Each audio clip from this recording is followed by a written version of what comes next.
Ladies and gentlemen, welcome back. I am picking up on the theme of mental fitness, and I kind of snicker when I say this because I'm always looking to improve my own mental fitness here. And when I got thinking about some of the things that help me to do that, I realized it's quite a long list, but I don't know what to cut from it because at some point in this last year, I've needed everything on this list in some way or another, or I've at least benefited from taking the guidance. And so I thought I would make my top 20 can't live without list. And yes, she's back with notes. This is just my thing, I guess. I show up with notes and then I squint at them. And we get somewhere, and hopefully we have a little fun and maybe come away with something helpful. I hope. Alright, so from the very top, I'm just going to jump into this because it's 20 items, right? Let's start with seek clarity. This is one I got listening to Sadhguru a few years ago, in which he was asked a question about building confidence. And he said, what do you need confidence for? Right? Sadhguru. What he had said was, imagine you walk into a room and the lights are out, and you proceed with great confidence. You're going to bump into something. You're going to get hurt or break something likely. Whereas if you walk into a room with the lights on, you don't need confidence. You just walk, you see where you're going. It's okay. And I thought that's really the key. So if you have clarity, you don't really need confidence. You know what it is and you proceed accordingly. So that's right at the top of the list, definitely. It also applies to communications. If I'm not sure what someone means, I do try to ask questions and clarify to whatever extent is possible. The next point of guidance is to listen to intuition and trust it. I really believe that intuition can manage so much more information than our conscious minds, and it's rough. It doesn't necessarily come with a neat little memo attached explaining what it's about, but when a feeling arises that way, it's really worth taking some time with it and thinking about where that's coming from and where it's steering me. I really feel like I need to sort of drop and look for the line leader, and that's the intuition. And of course then there's a certain amount of making sense of it, which takes you back to seeking clarity, right? You take a moment and reflect and say, oh, it could be the situation's not really as secure as it seems, and you start looking around and gathering more information to get a more high resolution picture of what's really going on. But intuition will kick in. It does know. It never gets it wrong. This is the thing. We might interpret it wrong, we might ignore it, we might deny it, but it's never wrong. And so even if it's not what you want it to be, I give it credence. I have to. I've regretted every time I've ignored it or denied it or tried to negotiate with it. It doesn't end well. Reliably does not end well. So yet staying connected to intuition is definitely high on my list of things I've had to practice and I've really committed myself to, and I think it's really paid off. It really has helped me to navigate a whole number of new scenarios in my life and to come out roughly where I want to be. So listen to intuition and trust it. Number 3, approach and respond to everything with curiosity, assuming it's not a grizzly bear or a mugger or some other imminent threat. For the rest of it, curiosity. Get curious.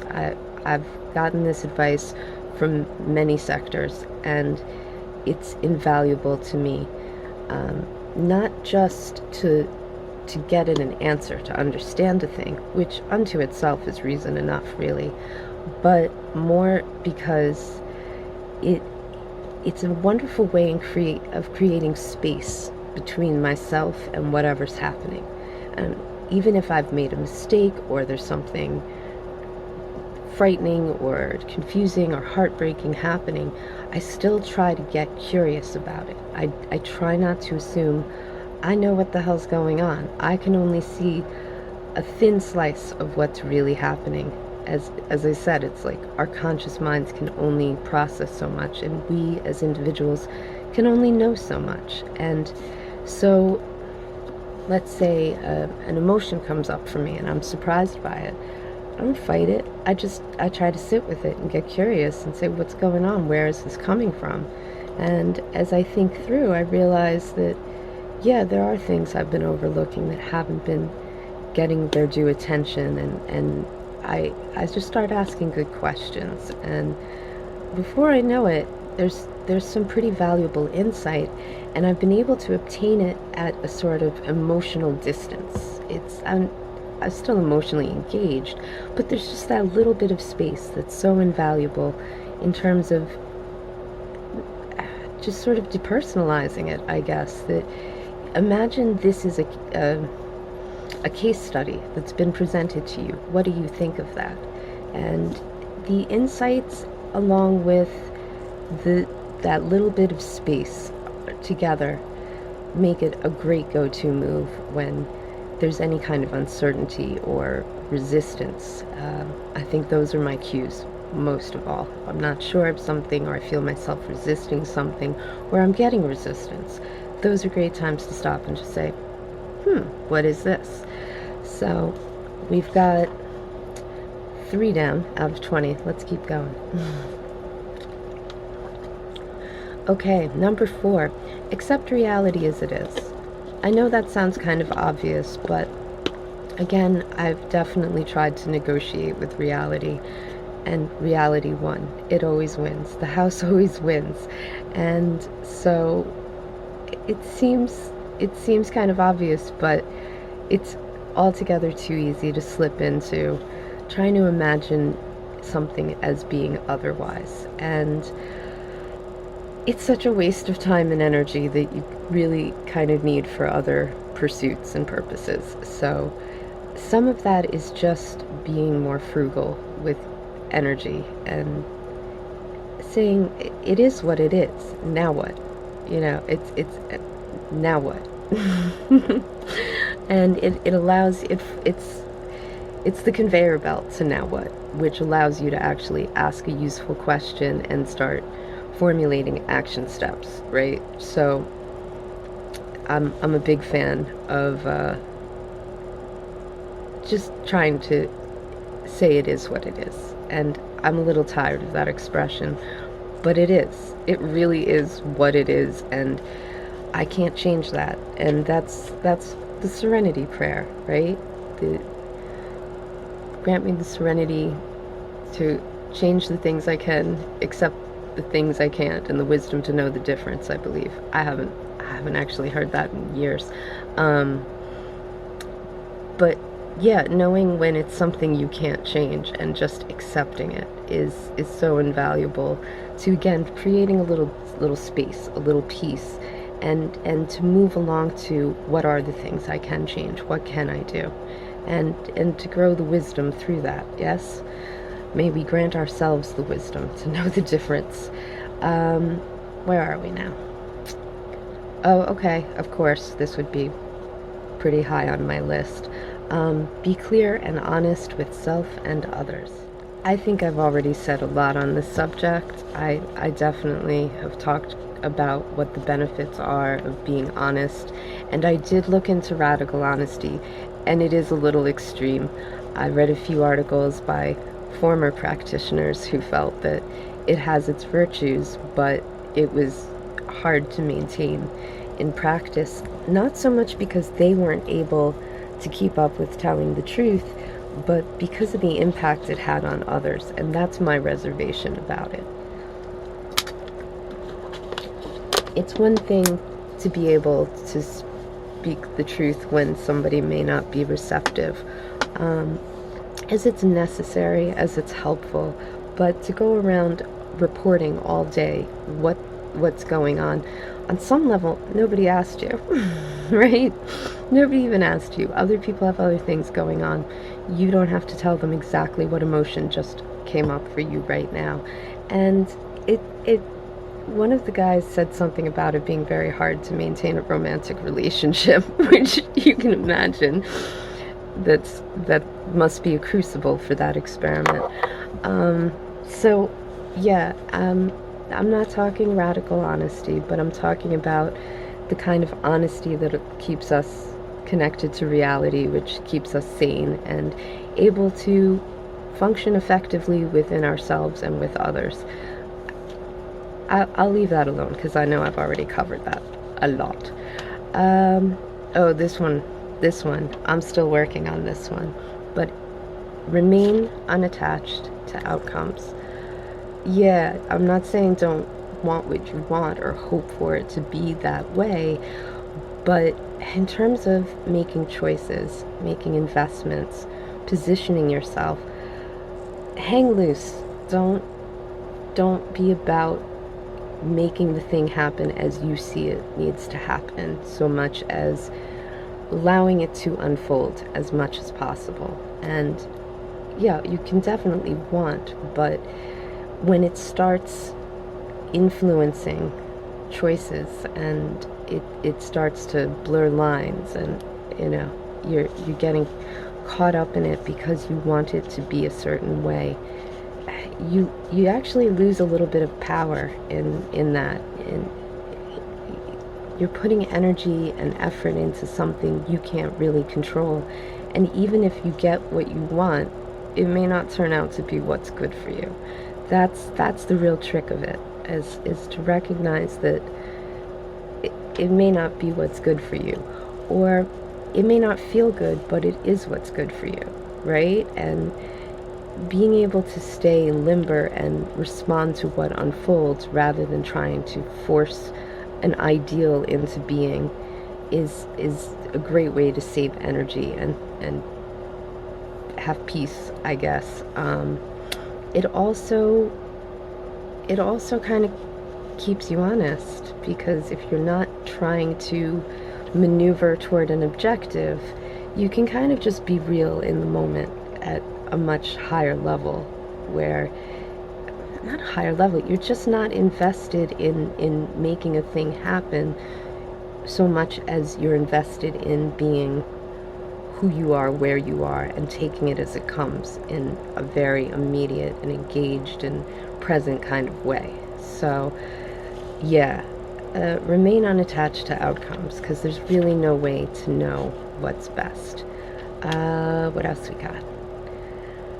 Oh, take the long view, zoom out, and that helps. Those kind of go hand in hand, because if you can zoom out far enough and think back to things you really wanted, if you had them now, would you be happy to have had your wish granted?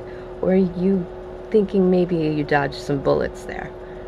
I definitely have some moments I'm saying thanks for the dodged bullets of things I'd wished for.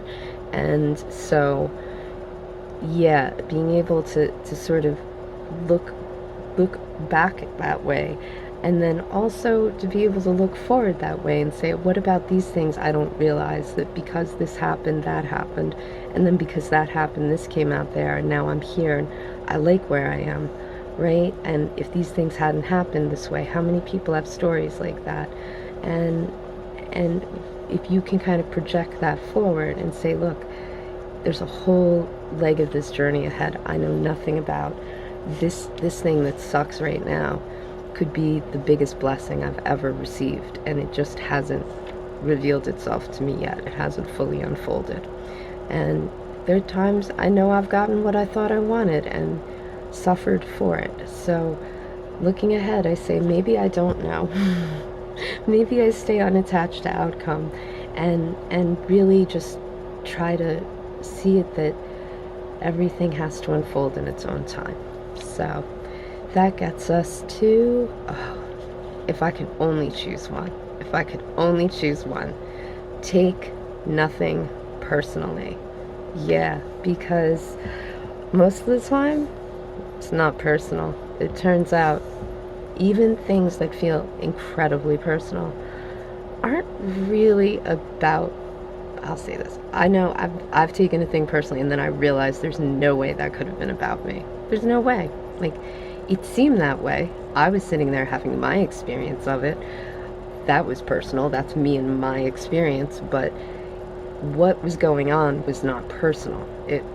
It's so much more complicated and so much more impersonal than it seems. And whether this is something that seems favorable or it seems terrible, either way, don't take it personally. This one has a few benefits. The first one to me is that it again creates space. It allows you to, well, zoom out and get curious and seek clarity and get to where you really do kind of have a better idea of what's happening, if possible, and if not, just default to assuming it's not personal.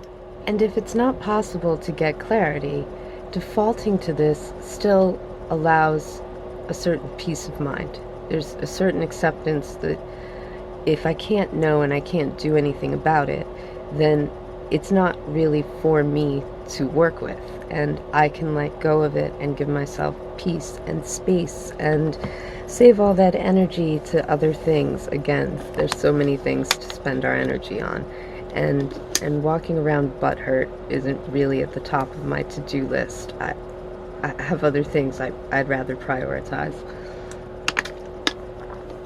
So yeah, it definitely again creates space. It creates an opportunity to get curious and hopefully get clarity. And maybe that clarity is just in saying, I can't know what this is. I just have to accept that this thing went down like this, or that person reacted that way, or whatever. And sometimes we take it personally that bad stuff's happening to us. Again, we don't even know if it's bad stuff. Maybe getting that flat tire kept me from getting in a car accident a mile down the road, right? And instead of feeling like this day hates me, I can say, well, what do I know? Maybe that just saved my life, right? And just not take it to heart the same way.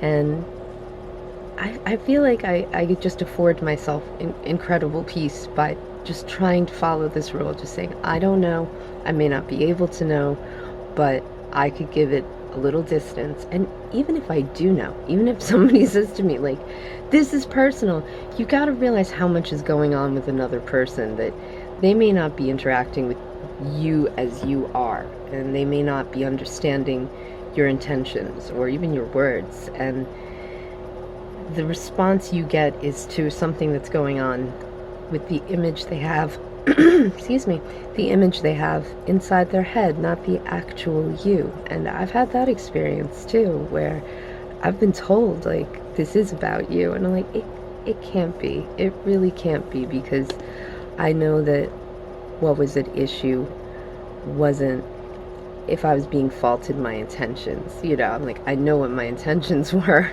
You're upset with me because you have a different idea. And if we can't reconcile that, that's what it is. And that's unfortunate, but I at least know that that's where I'm up to. And all I can really do is let go of it and accept reality as it is. All these ideas kind of tie back into each other.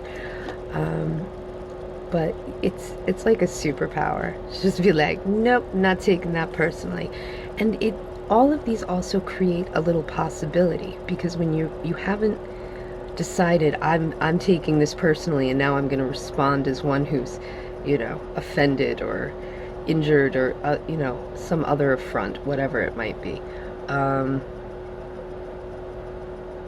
It becomes possible to find other responses that might yield better results. So it creates space for possibility as well. All right, so that's my favorite, but we got some other good stuff here. Okay, number 9. No one owes you a thing. This is basically true. I guess we're entitled to some sort of an upbringing, and it's reasonable to hold ourselves and each other to some standard of decency, but nobody owes you anything unless it's explicitly agreed upon. if it's understood explicitly, then okay, whatever that entails, that's what you are owed. Beyond that, nothing. Nothing. And when you come to new situations where you don't have these explicit agreements, and you operate from that place of nobody owes me anything, nobody has to say hello to me, nobody has to hold a door for me, nobody has to care what's going on with me, nobody has to be impressed by what I'm doing, nobody has to pay attention. Nothing. Nobody owes me anything. Nobody owes me an opportunity. Nothing. And it's so nice because of where it puts me. It puts me in the place of, well, then I need to make things happen. It's motivating. And I'm rarely disappointed. I never feel slighted because something didn't happen. I'm like, well, that didn't happen, and I keep moving. Things that might have irritated me at one point. This not taking stuff personally and realizing nobody owes it to you to hold the door. Yes, that's the polite thing, and no, probably not going to be friends with the person who didn't bother to do it when I was 2 steps behind them. But that could be the whole of the impact it has on my day, that I have to open my own damn door. You know what? I got it. I think I can manage the door myself. And just again, the peace of not being troubled by it, and always feeling that whatever I do get is a gift. I'm always pleasantly surprised. I'm like, oh, isn't that so nice? I feel like I'm getting gifts all the time because I'm not really expecting anything. So yeah, no one owes you a thing, and that's good news. And that brings us along to halfway there. Number 10, receive disappointment as an opportunity.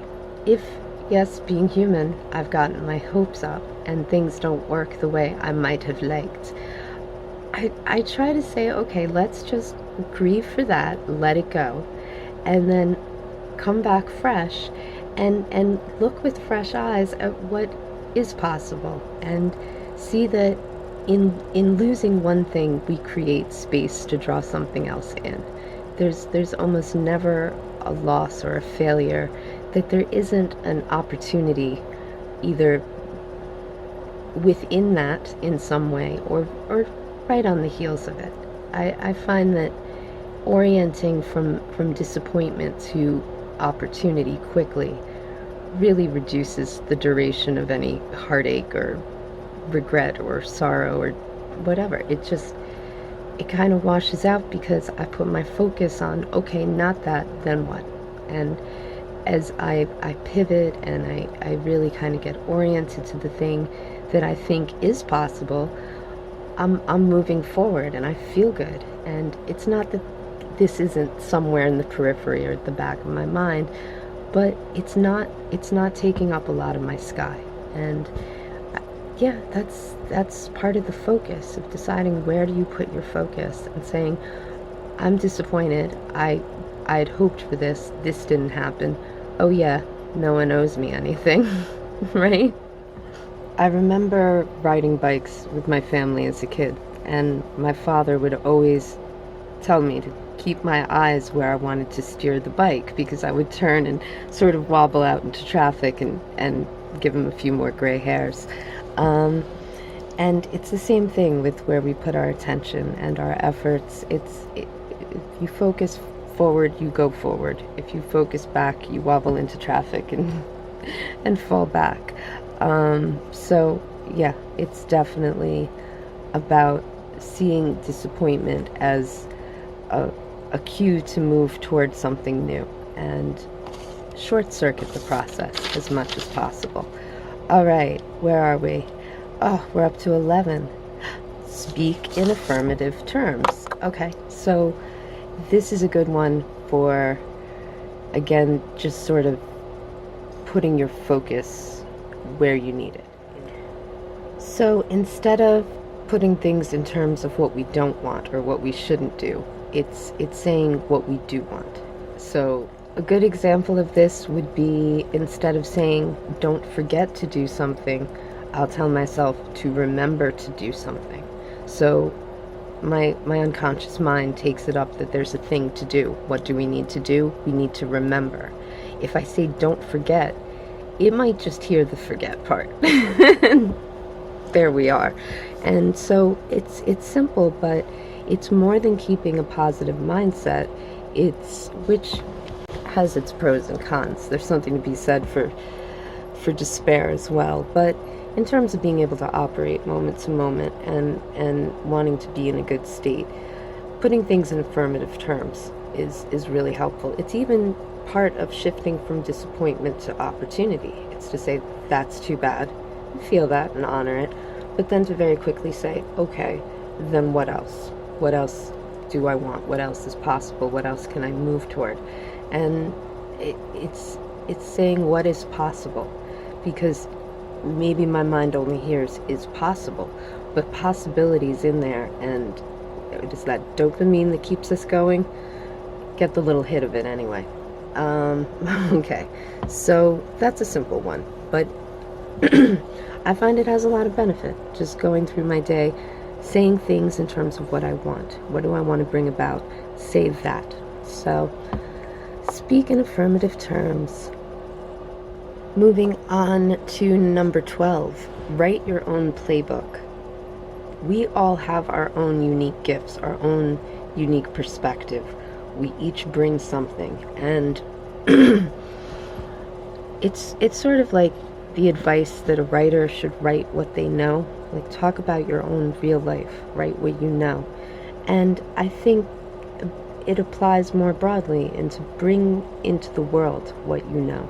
Know yourself and how you operate, and create a plan that works with that rather than against it, because some things are really innate, and if we can harness them and direct them toward what we want instead of fighting them the whole way, it may even pull us along. Sometimes it's that peculiar thing about us that gives rise to that unique gift that may be of some value or benefit.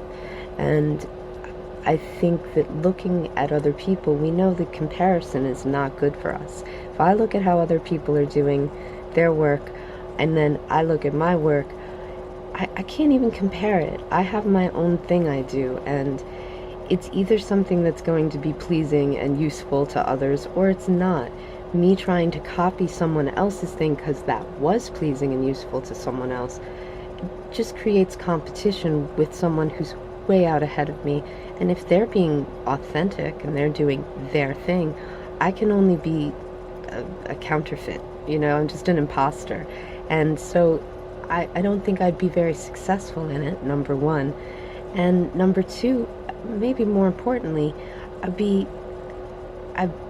fail to bring that thing I have forth. And that sounds tragic, because I think that's a lot of the loss we don't even realize we experience, is how many people, in an effort to conform or to follow the pioneers, have not been able to manifest what they uniquely could have brought to the equation for all of us. And I think that, yeah, it's untold loss in that. And to stem the tide of untold loss, I try to write my own playbook. I try to figure out what it is about me and the way I live and the way I see things that allows me to bring something of my own to the effort of making stone soup with all the other creative people out here.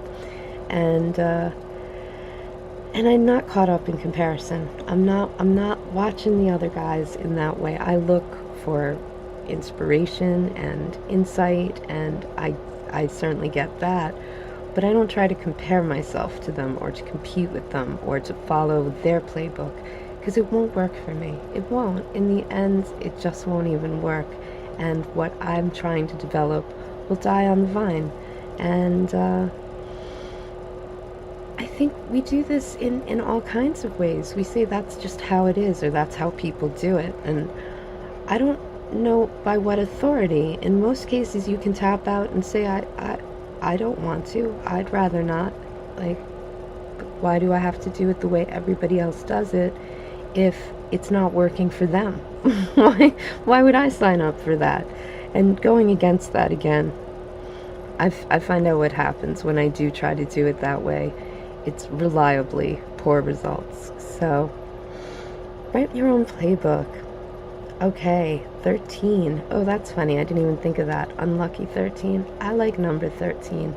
But it says have contingencies. So, should you find yourself in an unlucky situation, um, yeah, have contingencies for whatever you do. I know you got your debit card and your phone, but maybe have some cash too, right? I know you've got some good friends, but if they're not available, who do you turn to for conversation or support or a helping hand? If you're working on a project and it hits a dead end, do you have other ones you can pick up and develop without a lot of loss of time, right? Could you just say, well, okay, that project's not working. I have these other things I'm interested in developing.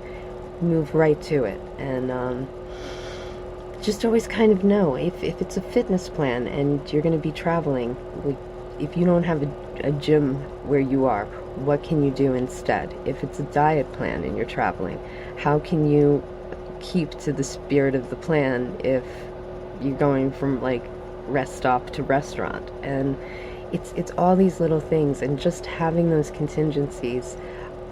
I've been teased and called worst case scenario girl because I kind of do. I kind of like to take that quiet moment and think about what could be necessary, what could go wrong, what would help ameliorate any undesirable emergent circumstances. And I try to lay things in a way that then I don't really have to think about it. I don't worry.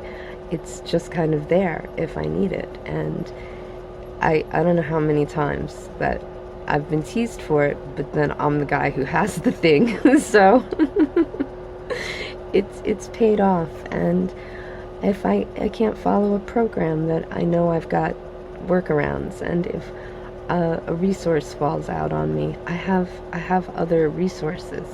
And just trying to stay diversified and prepared that way is wonderful for being able to roll with the vicissitudes of life. Okay. Oh, here's another one. Act with courage. Yeah, you absolutely at some point need courage, and none of this works if we can't summon just a little bit and find a way to push ourselves out the door, because it's almost always that first thing. So I heard something today. It's that you really only need about 20 seconds of insane courage to accomplish most things. And I don't know, 20 seconds maybe, because once you're underway, you're doing the thing, and it kind of transcends the fear, and it allows you to see things through or stand by things that matter, because it's going to get rough, and people are there will be resistance, whether people bring it or not. It could be circumstance. There will be resistance, and there will be doubt, and there will be criticism. And if you accept that going in, and you come prepared to act with courage, because you have conviction, you have clarity, you know what you're doing and why, and you just stand solid in that, almost anything is possible. Really. And without it, everything is susceptible to corruption. Everything's susceptible to corruption. As soon as we cower, we create the cracks that everything gets into, and it breaks it down from the inside. So act with courage. And yeah, bravery is not the lack of fear, it's acting despite the fear. So it's realizing that we all have fear, and for me, looking at what other people do that I think is courageous. I'm like, okay, they can do that, maybe I can do this. Give it a bigger context. Nobody's asking me to jump off a mountaintop. I just got to get past being camera shy and have a little fun talking about things that help me make things happen in my life. So, acting with courage. These are good. I use a lot of these daily, many times a day. Feel and express gratitude frequently. And there's growing research saying that just being in gratitude shifts our physiology, our neurochemistry, and I feel that. I definitely feel that when I take those moments and I just, sometimes I just quietly say thank you. Like, and then I have to say for what? Like, for having shelter, for having heat, for having, especially tonight, it's a toasty 25 degrees Fahrenheit out there. So being sheltered with heat is not a small matter. I'm grateful for that. And you start to realize things about where you are and what you have, and to be able to be very conscious of that blessing, that wealth that we could take for granted. And sometimes it's just, I'm in good company. That's a kind of wealth.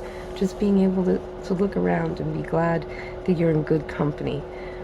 Be glad you have all your limbs. Be glad so many things. Counting one's blessings. I never get to the end of the list, and it makes me realize how very fortunate we are. Almost anyone has blessings to count, right? And if you feel overwhelmed because you can't begin to count them all, it's a good sign you're living a good life. And I think taking the time to look at it really, I don't know, we don't walk in a room and go, yay, a room with heat. We don't. We're bumbling around with so much coming at us all the time. It's the last thing we think of. But sometimes if I don't even necessarily feel the gratitude, but I just say thank you inside my head and look around me and say, what are you thankful for? It could be that simple. And suddenly I feel warm and cozy, and there's something very fulfilling about that oh yeah, I do have my basic needs met, and I am in reasonably good health, and I do have some really great people in my life, and that's, what else is there? You know, there's those things, and feeling good about it, and just sort of expressing that. Express gratitude to others too. People do things that you appreciate, that help you, that make you smile. Just express the gratitude for that. And I think you get more by saying thanks than being thanked. It's better to give than to receive in this column. And it's hard. It crowds out so much of the negativity. I'm so busy focusing on gratitude, again with the focus, it crowds out so many of the other things that are troubling. Because if I start looking at them, trust me, I've got things. I got all kinds of things. Sometimes I stop and I have to make lists of the things that need dealing with. I got things, right? But most of the day, I'm walking around happy and fulfilled because I'm grateful for what I have, and I stay engaged with that gratitude several times a day. I don't have a strict practice, but I don't know a day goes by I don't stop half a dozen times and take something in and just experience that gratitude. And it definitely is. I'll put good money down that it's better than any psych drugs, okay? I don't know what psych drug would be able to make me feel this way. And it's free, and it's natural, and it's no side effects, and this is why you don't see ads for it. Okay, so we've done gratitude. Moving on, number 16, always be learning. I hate it if I get to the end of the day and I don't feel like I'm having trouble downloading all the things I've learned in a day. There's so much opportunity. Anywhere you go, whatever you're doing, there's a chance to learn. I could be standing online at the store, strike up a conversation with somebody, and before I can check out, I've learned something new. And again, I've talked about my diet and being pretty strict about what I take in, and by simply reducing the vast majority of entertainment from my diet, there is so much more time in my day to put on podcasts and learn from people, and I love it. I find I get impatient trying to watch a TV show or a movie now, because I want to get back to hearing what's going on in the world and what people are discovering and thinking about. And I find that so much more engaging. That I'm terrible. I'm restless when I have to sit and watch a movie now. And it's just that I'm greedy to learn, and the more I learn, the more I can mix and match the ideas and sort of formulate my own as I go, as half-baked as they are. Okay, yeah, always be learning. Maintain daily practices. I am bad for this. I am not somebody who can set a schedule and keep with it very well, largely because I have serious issues with my sleep that undermine all my best efforts. But I think a little bit of it's my nature too, and to work out beyond that it's good for me to have certain things I do daily. I do it daily, and some of them are little self-care things, like make sure I have my yogurt and my supplements and I stretch. I keep a log for when I'm sleeping and other health metrics. And as of just over a year ago, I got in the habit of posting stories every day on Instagram. I put myself to the challenge, and it's still going. I did miss one day back in July, but I'm over a year with one day missed, and doing that has shown me that I am capable of doing things daily, which is forcing me to change my story about how I'm not disciplined and I'd never do anything daily. I do this. I do these things. And, excuse me, as I learn to do those things, I'm breaking down the validity of my claim that I'm not somebody who can. And I think that every time it becomes more reflexive for me, I like to add something new in and try to see if can I do this on a daily. So far, not so many things, because also a day is only so long. But I have, over the years, added several things to my daily practices, and it gives me an anchor, and it gives me a better sense of the passing of time, because I'm checking in. Did I do this today? Where am I in my day? Where am I in my week? Am I making these things happen as I go? And it builds a little bit of discipline in general. So I've really benefited from doing that, and I'm hoping that that'll help me become a little more consistent in certain practices. So that was 17, 18. This one sounds like a platitude, but this one's important. It just says embrace life. And it's because I think that by saying that, by committing to that, say whatever else, I'm going to embrace life, you're on the hook for all of it now. You're like, I'm not going to live some half-life. I'm not going to, try to hang it up when it gets too hard. I'm going to be here. I'm going to do this. And more than that, I'm going to embrace it. I'm going to really be about it. That which is about life, I'm about that. And to dig in and be engaged and be here, because we get one guaranteed pass as in this incarnation, in this timeline, and no certainty of what's next. And I've heard it said that it's not so much fear as shock that people express in their final moments of life, as if to say, no, wait, it's not over, hold on. And I've seen it, and it's more awful than fear. It really is that sense of wait, and there's no more. There is no more. You have got to take it as it comes. Tempus fugit. It's seizing the day as it presents itself, and knowing that it's once through and gone. There's no pause, rewind, there's no slow motion. We just got to get in there and get with it and be about it and live it as fully as possible, that when we get to the end, it's not a shock. We said, yeah, I've been doing it. I knew where I was coming out. I'm good with this. I'm ready for this, because I've lived all of this time. Some people never live, and I think that some of that's just a lack of commitment to embracing life. Just saying, I can take this for granted. We can't. We can, but it's a terrible thing to feel that, no, wait. But I didn't do the thing. It's now. It's now. It's now. And if that seems big and scary, the next one simply says breathe. And again, that sounds like a platitude, but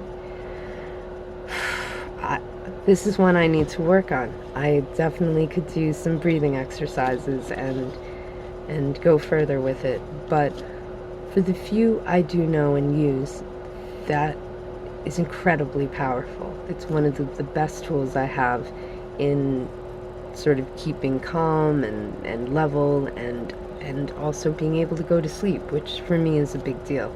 So being able to breathe and being able to be with my breath, if you just focus on the breath, it's innately a meditative experience. It'll bring you into the body, it'll bring you into the present.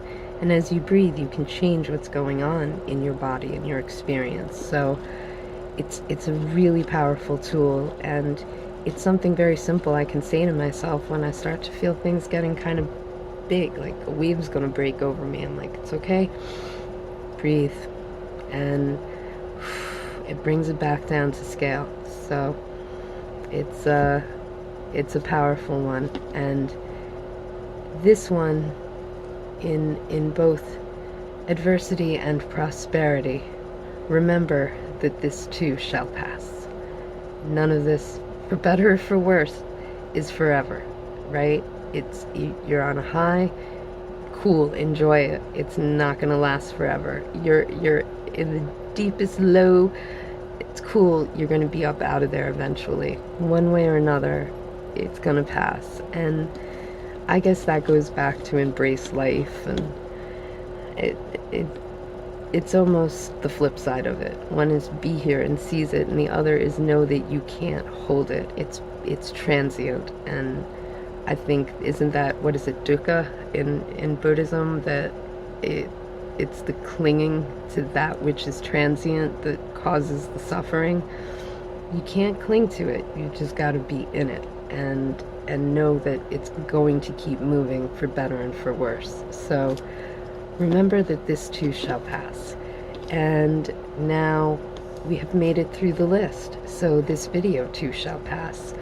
I think that's about it. I really just had gotten busy thinking about some of the things. As I was saying things to myself in the day, I'd start writing them down, and I distilled it down to this, because it's definitely not comprehensive. There's certainly more than this, but these are some of the key points of guidance I track off of during a day, and it really, any of them will make some movement, but together it's been a huge shift for me, and I was just sort of excited to share it. And so here we are, 20 items in. Quick recap: seek clarity, listen to intuition and trust it, approach and respond to everything with curiosity, accept reality as it is, be clear and honest with self and others, remain unattached to outcomes, take the long view, zoom out, take nothing personally, no one owes you a thing, receive disappointment as opportunity, speak in affirmative terms, write your own playbook, excuse me, have contingencies, act with courage. You can hear in my voice I'm trying to act with courage. My throat keeps tightening. Excuse me. Feel and express gratitude frequently. Always be learning. Maintain daily practices. Embrace life. Breathe. And remember that this too shall pass. So there's what I've got for my my year in review of essential guidance that got me through a lot of changes, and I hope that something there is of benefit to you as well. And as always, I thank you for coming along as I explore these ideas, and hope to connect out to people who are interested in trying to find better ways forward. All right, well, with many thanks again, I wish you all the best.